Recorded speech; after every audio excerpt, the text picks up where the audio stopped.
உழைத்தால் முன்னேறலாம் அப்படின்னு சொல்லுவாங்க. உண்மைதான். உழைத்தால் முன்னேறலாம்.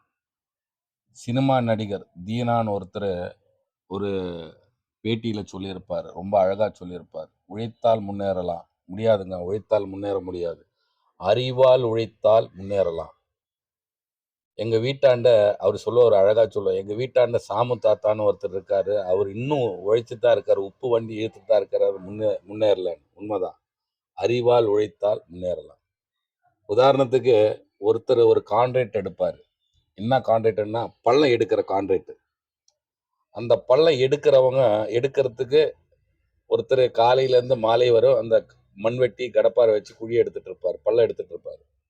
அவருக்கு 1000 ரூபாய் கூலி. அதை அளந்து கொடுப்பாரு. இப்படி எடு, இந்த சைட்ல எடு, இந்த சைட்ல இருந்து கூடயே நின்றுட்டு இருப்பாரு ஒருத்தர். சூப்பர்வைசர்னு ஒருத்தர் இருப்பாரு. அவருக்கு 1500 ரூபாய் கூலி.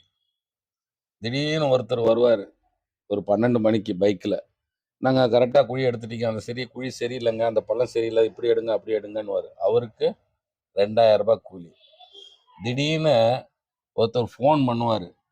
என்னங்க வேலையெல்லாம் முடிஞ்சிச்சா, எத்தனை குழி எடுத்துருக்கீங்க, ஒரு வீடியோ எடுத்து அனுப்புங்க, ஒரு ஃபோட்டோ எடுத்து அனுப்புங்க அப்படின்னு ஃபோனில் சொல்லுவார். அவருக்கு 2500 ரூபாய் கூலி.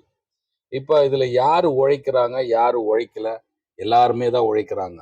ஒருத்தர் உண்மையா கடப்பாரி மண்வெட்டியால உழைக்கிறாரு. அவருக்கு 1000 ரூபாய் கூலி. ஒருத்தர் உழைக்க வைக்கிறாரு. அவருக்கு 2500 ரூபாய் கூலி.